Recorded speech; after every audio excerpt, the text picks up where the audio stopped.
Hello friends, ಎಲ್ಲರೂ ನಮಸ್ಕಾರ. Welcome back to the channel. ಸ್ನೇಹಿತರೆ, ನಾನು ಗೀತಾ. ಎಲ್ಲರೂ ಹೇಗಿದ್ದೀರಾ? ಹೋಪ್ ಎಲ್ಲರೂ ತುಂಬ ಚೆನ್ನಾಗಿದ್ದೀರಾ ಅಂತ ಅಂದ್ಕೊಳ್ತೇನೆ. ಮೊದಲನೇದಾಗಿ ಎಲ್ಲರಲ್ಲೂ ಕ್ಷಮೆ ಇರಲಿ. ಯಾಕೆಂದರೆ ನನಗೆ ತುಂಬ ದಿನಗಳಿಂದ ಅಲ್ಲ, ತುಂಬ ತಿಂಗಳುಗಳಿಂದಲೇ ವೀಡಿಯೋ ಮಾಡೋಕ್ಕೆ ಸಾಧ್ಯವಾಗಿರಲಿಲ್ಲ. ಪ್ರೆಗ್ನೆನ್ಸಿ ಟೈಮಲ್ಲಿ ಇರ್ಬೋದು, ಹಾಗೆ ಆಫ್ಟರ್ ಡಿಲಿವರಿ ನನಗೆ ವೀಡಿಯೋ ಮಾಡೋಕ್ಕೆ ಸಾಧ್ಯ ಆಗಿರಲಿಲ್ಲ. ದಯವಿಟ್ಟು ಕ್ಷಮಿಸಿ. ಇನ್ನು ಮುಂದೆ ರೆಗ್ಯುಲರ್ ಆಗಿ ವೀಡಿಯೋ ಮಾಡೋಕ್ಕೆ ಟ್ರೈ ಮಾಡ್ತೇನೆ. ಹಾಗೆ ನೋಡಿ ಸ್ನೇಹಿತರೆ, ನಾನು ಇವತ್ತಿನ ವೀಡಿಯೋದಲ್ಲಿ ಅಂಗನವಾಡಿ ಸಹಾಯಕರ ಹಾಗೂ ಅಂಗನವಾಡಿ ಕಾರ್ಯಕರ್ತರ ನೇಮಕಾತಿ ಬಗ್ಗೆ ನನ್ನ ಚಾನೆಲ್ನಲ್ಲಿ ನಾನು ತುಂಬಾ ವೀಡಿಯೋ ಮಾಡಿದ್ದೀನಿ. ಅದೇನಾದರೂ ಇಂಟ್ರೆಸ್ಟ್ ಇದ್ದವರು ನೀವು ಒಮ್ಮೆ ಚೆಕ್ ಮಾಡಿ. ಹಾಗೆ ಯಾವ ರೀತಿ ನೀವು ದಾಖಲೆಗಳನ್ನ ಸಲ್ಲಿಸಬೇಕಾಗುತ್ತೆ, ದಾಖಲೆಗಳು ಏನೇನು ಬೇಕು, ಅರ್ಜಿನ ಹೇಗೆ ಸಲ್ಲಿಸಬಹುದು, ಹಾಗೆ ಆಯ್ಕೆ ಪ್ರಕ್ರಿಯೆ ಹೇಗಿರುತ್ತೆ, ಮತ್ತು ನಿಮ್ಮ ಅರ್ಹತೆಗಳು ಏನೇನು ಬೇಕು ಅನ್ನೋದನ್ನು ಕೂಡ ನಾನು ನನ್ನ ಒಂದು ಚಾನೆಲ್ನಲ್ಲಿ ತುಂಬ ಡೀಟೇಲ್ ಆಗಿ ವೀಡಿಯೋನ ಮಾಡಿದ್ದೀನಿ. ಇದಕ್ಕೆ ರಿಲೇಟೆಡ್ ತುಂಬಾ ವೀಡಿಯೋ ಮಾಡಿದ್ದೀನಿ. ಡಿಸ್ಕ್ರಿಪ್ಷನಲ್ಲಿ ಲಿಂಕನ್ನು ಕೊಟ್ಟಿರ್ತೀನಿ. ಹಾಗೆ ನಿಮಗೆ ಇಂಟ್ರೆಸ್ಟ್ ಇದ್ದರೆ ನೀವು ಒಮ್ಮೆ ಚಾನೆಲ್ನ ಚೆಕ್ ಮಾಡಿ. ಇನ್ನು ಸ್ನೇಹಿತರೆ, ಇವತ್ತಿನ ವಿಡಿಯೋದಲ್ಲಿ ನಾನು ಅಂಗನವಾಡಿ ಸಹಾಯಕರ ಹಾಗೂ ಅಂಗನವಾಡಿ ಕಾರ್ಯಕರ್ತರ ನೇಮಕಾತಿ ನೀಡ್ತಿರೋ ಬಗ್ಗೆ ನಿಮಗೆಲ್ಲರಿಗೂ ಕೂಡ ಗೊತ್ತಿದೆ. ಹಾಗೆ ಕೆಲವೊಂದು ಜಿಲ್ಲೆಗಳಿಗೆ ಅವಕಾಶನ ನೀಡ್ತಾ ಇರ್ತಾರೆ. ಒಂದು ಜಿಲ್ಲೆ ಮುಗಿದ ತಕ್ಷಣ ಒಂದೊಂದು ಜಿಲ್ಲೆಗಳಿಗೆ ಅವಕಾಶನ ನೀಡ್ತಾ ಇರೋದ್ರ ಬಗ್ಗೆ ಕೂಡ ನಾನು ನಿಮಗೆ ತುಂಬ ವಿಡಿಯೋದಲ್ಲಿ ತಿಳಿಸ್ಕೊಡ್ತಾ ಇದ್ದೀನಿ. ಹಾಗೆ ಇವತ್ತಿನ ವಿಡಿಯೋದಲ್ಲಿ 3 ಜಿಲ್ಲೆಗಳಿಗೆ ಅವಕಾಶವನ್ನು ನೀಡಿದ್ದಾರೆ. ಅದು ಯಾವ್ದು ಅನ್ನೋದನ್ನು ಈ ಒಂದು ವಿಡಿಯೋದಲ್ಲಿ ತಿಳಿಸ್ಕೊಡ್ತೀನಿ. ಹಾಗೆ ನನ್ನ ಚಾನೆಲ್ನ ಮೊದಲೇ ಬಾರಿ ಏನಾದರೂ ನೀವು ನೋಡ್ತಾ ಇದ್ದರೆ ನನ್ನ ಚಾನೆಲ್ ಸಬ್ಸ್ಕ್ರೈಬ್ ಮಾಡ್ಕೊಂಡು ನೋಡಿ. ಹಾಗೆ ಒಂದು ಪುಟ್ಟದೊಂದು ಲೈಕ್ ಕೊಡೋದನ್ನು ಮಾತ್ರ ಮರಿಬೇಡಿ. ಬನ್ನಿ ಇವತ್ತಿನ ವಿಡಿಯೋನ ಸ್ಟಾರ್ಟ್ ಮಾಡೋಣ. ಓಕೆ ಸ್ನೇಹಿತರೆ, ಇವಾಗ 3 ಜಿಲ್ಲೆಗಳಿಗೆ ಅವಕಾಶವನ್ನು ನೀಡಿದ್ದಾರೆ ಅಂತ ಹೇಳಿದೆ ಅಲ್ವಾ. ಅದು ಯಾವ್ದು ಅಂತ ನೋಡೋದಾದರೆ, ಮೊದಲನೇದಾಗಿ ಉತ್ತರ ಕನ್ನಡ ಜಿಲ್ಲೆ. ಹೌದು ಸ್ನೇಹಿತರೆ, ಉತ್ತರ ಕನ್ನಡ ಜಿಲ್ಲೆಯವರೇನಾದರೂ ಆಗಿದ್ದು ನೀವು ಇಷ್ಟು ದಿನ ಕಾಯ್ತಾ ಇದ್ದರೆ ನಿಮಗೆ ಅವಕಾಶ ಇದೆ ನೋಡಿ, ಈ ಒಂದು ಜಾಬಿಗೆ ಅಪ್ಲೈ ಮಾಡಬಹುದು. ಹಾಗೂ ಎರಡನೇದಾಗಿ ಶಿವಮೊಗ್ಗ ಜಿಲ್ಲೆ ಅವರು ಆಗಿದ್ದು ನೀವು ಶಿವಮೊಗ್ಗ ಜಿಲ್ಲೆಯವರಾಗಿದ್ದು ನೀವು ನಿಮಗೇನಾದರೂ ಈ ಒಂದು ಜಾಬಿಗೆ ಅಪ್ಲೈ ಮಾಡಬೇಕು ಅಂತ ಅಂದ್ಕೊಂಡಿದ್ರೆ ನೀವು ಕೂಡ ಅಂಗನವಾಡಿ ಸಹಾಯಕರಿರ್ಬೋದು, ಅಂಗನವಾಡಿ ಕಾರ್ಯಕರ್ತರ ಜಾಬಿಗಿರ್ಬೋದು ಅಪ್ಲೈ ಮಾಡ್ಬೋದು, ಅವಕಾಶ ಇದೆ ನೋಡಿ. ಹಾಗೆ ಮೂರನೇದಾಗಿ ರಾಯಚೂರು ಜಿಲ್ಲೆಯವರಿಗೂ ಕೂಡ ಅವಕಾಶ ಇದೆ ನೋಡಿ ಸ್ನೇಹಿತರೆ. ಮೊದಲನೇದಾಗಿ ಉತ್ತರ ಕನ್ನಡ ಜಿಲ್ಲೆ, ಹಾಗೆ ಶಿವಮೊಗ್ಗ ಜಿಲ್ಲೆ ಮತ್ತು ರಾಯಚೂರು ಜಿಲ್ಲೆ, ಈ 3 ಜಿಲ್ಲೆಗಳಿಗೆ ಇವಾಗ ಅವಕಾಶ ನೀಡಿದ್ದಾರೆ. ನೀವು ಅಂಗನವಾಡಿ ಟೀಚರ್ಸ್ ಇರ್ಬೋದು, ಅಂಗನವಾಡಿ ಹೆಲ್ಪರ್ ಇರ್ಬೋದು, ಈ ಒಂದು ಜಾಬ್ಗೆ ಅಪ್ಲೈ ಮಾಡಬೇಕು ಅಂತ ಅಂದ್ಕೊಂಡಿದ್ರೆ ಬೇಗ ಹೋಗಿ ಅರ್ಜಿನ ಸಲ್ಲಿಸಿ. ಹಾಗೆ ನೀವು ನಿಮ್ಮ ಮೊಬೈಲಲ್ಲೇ ಹೇಗೆ ಸುಲಭವಾಗಿ ಅರ್ಜಿನ ಸಲ್ಲಿಸಬಹುದು ಅನ್ನೋದನ್ನು ನಾನು ಈ ಒಂದು ವಿಡಿಯೋದಲ್ಲಿ ತಿಳಿಸ್ಕೊಡ್ತೀನಿ ನೋಡಿ. ವಿಡಿಯೋನ ಪೂರ್ತಿಯಾಗಿ ನೋಡಿ. ನೀವು ಸ್ಕಿಪ್ ಮಾಡ್ಕೊಂಡು ನೋಡಿದ್ರೆ ನಿಮಗೆ ಸರಿಯಾಗಿ ಅರ್ಜಿನ ಸಲ್ಲಿಸಲಿಕ್ಕೆ ತಿಳಿಯೋದಿಲ್ಲ. ಹಾಗಾಗಿ ವಿಡಿಯೋನ ಪೂರ್ತಿಯಾಗಿ ನೋಡಿದರೆ ಮಾತ್ರ ನಿಮಗೆ ತಿಳಿಯುತ್ತೆ. ಮತ್ತೆ ಏನಾದರೂ ಇದ್ರ ಬಗ್ಗೆ ಡೌಟ್ ಇದ್ದರೆ ಕಮೆಂಟ್ ಸೆಕ್ಷನಲ್ಲಿ ಕಮೆಂಟ್ ಮಾಡಿ, ನಾನು ಖಂಡಿತವಾಗಿಯೂ ರಿಪ್ಲೈ ಮಾಡ್ತೇನೆ. ಹಾಗೆ ಇನ್ನೂ ಯಾವ್ಯಾವ ಜಿಲ್ಲೆಗಳಿಗೆ ಓಪನ್ ಆಗುತ್ತೆ ಅದನ್ನ ಆದ ತಕ್ಷಣ ನಾನು ನಿಮಗೆ ತಿಳಿಸ್ಕೊಡ್ತಾ ಹೋಗ್ತೇನೆ. ನೀವು ನನ್ನ ಚಾನೆಲ್ನ ಸಬ್ಸ್ಕ್ರೈಬ್ ಮಾಡಿಕೊಂಡು ಪಕ್ಕದಲ್ಲಿರುವಂಥ ಬೆಲ್ ಐಕನ್ನ ಕ್ಲಿಕ್ ಮಾಡಿ ಆಲ್ ಅಂತ ಸೆಲೆಕ್ಟ್ ಮಾಡಿ. ಆಲ್ ಅಂತ ಸೆಲೆಕ್ಟ್ ಮಾಡಿದ್ರೆ ಮಾತ್ರ ನಿಮಗೆ ನಾನು ವಿಡಿಯೋ ಹಾಕಿದ ತಕ್ಷಣ ಬೇಗ ತಲುಪುತ್ತೆ.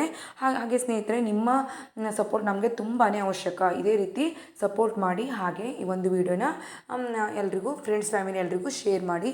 ಹಾಗೆ ಮತ್ತೊಂದು ವಿಡಿಯೋ ಜೊತೆ ಸಿಗ್ತೀನಿ. ಅಲ್ಲಿವರೆಗೆ ಎಲ್ರಿಗೂ ಧನ್ಯವಾದ. ನಾನು ಹೇಳಿರುವಂಥ ವೆಬ್ಸೈಟಿಗೆ ಭೇಟಿ ನೀಡಿ. ಅಂಗನವಾಡಿ ವರ್ಕರ್ಸ್ ಆ್ಯಂಡ್ ಹೆಲ್ಪರ್ಸ್ಗೆ ಆಪ್ಷನ್ಗೆ ನೀವು ಕ್ಲಿಕ್ ಮಾಡಿಕೊಂಡು ಅಲ್ಲಿ ಯೂಸರ್ ಮೆನ್ಯೂಲ್ ಅಂತ ಇದೆ, ಅದು ಬೇಕಿದ್ರೆ ಓದ್ಕೊಳ್ಳಿ. ಎರಡನೇದಾಗಿ ಗೌರ್ಮೆಂಟ್ ಗೈಡ್ಲೈನ್ಸ್ ಅಂತ ಇದೆ, ಅದು ಬೇಕಿದ್ರೆ ನೀವು ಒಂದ್ಸಲ ಓದ್ಕೊಳ್ಳಿ. ನೆಕ್ಸ್ಟ್ ಮೂರನೇದಾಗಿ submit application of post of anganwadi workers ಅಂತ ಇದೆ, ಅಲ್ಲಿ ನೀವು ಸೆಲೆಕ್ಟ್ ಮಾಡಿ ಅದು ಕ್ಲಿಕ್ ಮಾಡಿ.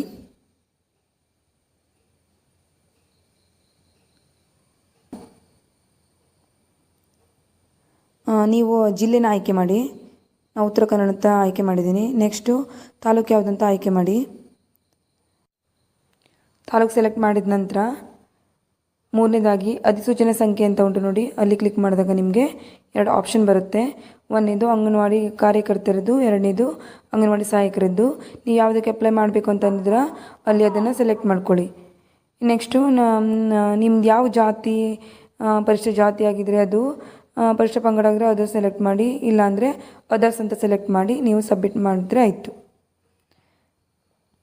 ನೆಕ್ಸ್ಟು ನೀವು ಯಾವ ಜಿಲ್ಲೆಗೆ ಆಯ್ಕೆ ಮಾಡಿದ್ರೆ ಅಲ್ಲಿ ಯಾವ ವೇಕೆನ್ಸಿ ಖಾಲಿ ಇದೆ, ನೀವು ಯಾವಾಗ ಅಪ್ಲೈ ಮಾಡಬೇಕು ಅಂತ ಇದ್ರೆ ಅಲ್ಲಿ ಸೆಲೆಕ್ಟ್ ಮಾಡ್ಕೊಳ್ಳಿ.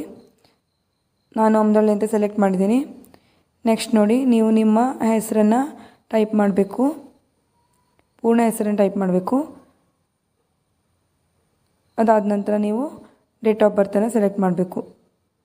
ಸೆಲೆಕ್ಟ್ ಮಾಡಿ ಡೇಟು, ಮಂತು, ಆಮೇಲೆ ಇಯರು.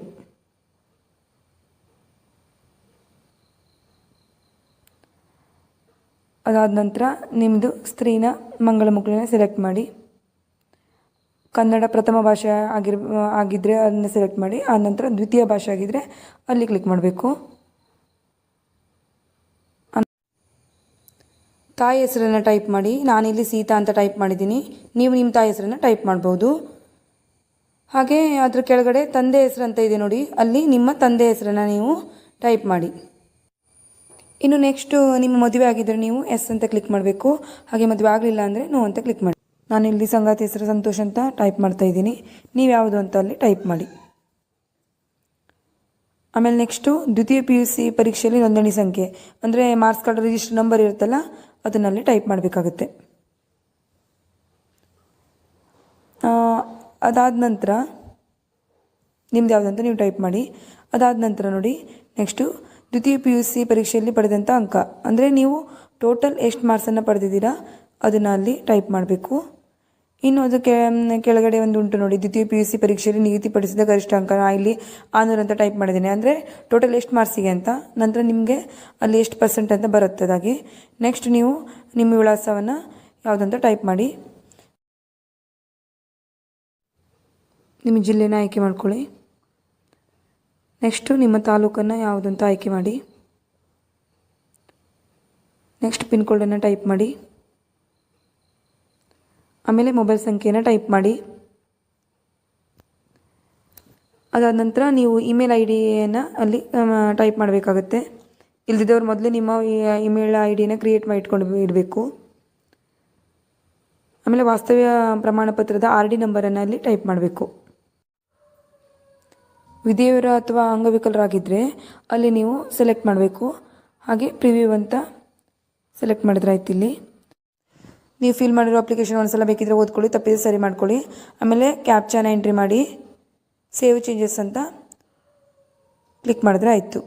ನಿಮ್ಮ ಅಪ್ಲಿಕೇಶನ್ ನಂಬರ್ ಬರುತ್ತೆ, ಅದನ್ನು ಸೇವ್ ಮಾಡಿ ಇಟ್ಕೊಳ್ಳಿ.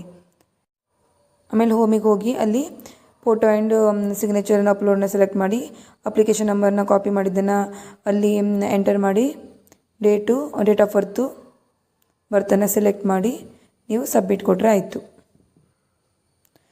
ನೆಕ್ಸ್ಟ್ ಈ ಒಂದು ಪೇಜಲ್ಲಿ ನಿಮಗೆ ಫೋಟೋನ ಅಪ್ಲೋಡ್ ಮಾಡಬೇಕಾಗುತ್ತೆ. Photo and signature. ಫೋಟೋನ ಆ ಒಂದು ಸೈಜಿಗೆ ಅಲ್ಲಿ ಅಪ್ಲೋಡ್ ಮಾಡಿ. ಹಾಗೆ ಸಿಗ್ನೇಚರ್ನು ಕೂಡ ಅಲ್ಲಿ ಅಪ್ಲೋಡ್ ಮಾಡಬೇಕು. ಆನಂತರ ನೀವು ಸೇವ್ ಕೊಡಬೇಕು. ನೆಕ್ಸ್ಟ್ ಹೋಮಿಗೆ ಹೋಗಿ ಡಾಕ್ಯುಮೆಂಟ್ ಅಪ್ಲೋಡ್ ಆಪ್ಷನನ್ನು ಕ್ಲಿಕ್ ಮಾಡಿ. ಅಪ್ಲಿಕೇಶನ್ ID-ನ ಮತ್ತೊಮ್ಮೆ ಅಲ್ಲಿ ಟೈಪ್ ಮಾಡಿ, ಡೇಟ್ ಆಫ್ ಬರ್ತನ್ನು ಮತ್ತೊಮ್ಮೆ ಟೈಪ್ ಮಾಡಿ ಸಬ್ಮಿಟ್ ಕೊಡಿ. ನೆಕ್ಸ್ಟು ಆಧಾರ್ ಕಾರ್ಡ್ ನಂಬರನ್ನು ಅಲ್ಲಿ ಬರೆದು ಅಲ್ಲಿ OTP ಬರುತ್ತಲ್ಲ, ಅಲ್ಲಿ OTPನ ಅಲ್ಲಿ ಟೈಪ್ ಮಾಡಿ ನೆಕ್ಸ್ಟ್ ಅಂತ ಕೊಟ್ಟು ಡಾಕ್ಯುಮೆಂಟ್ ಅಪ್ಲೋಡ್ ಅಲ್ಲಿ ಕ್ಲಿಕ್ ಮಾಡಿ.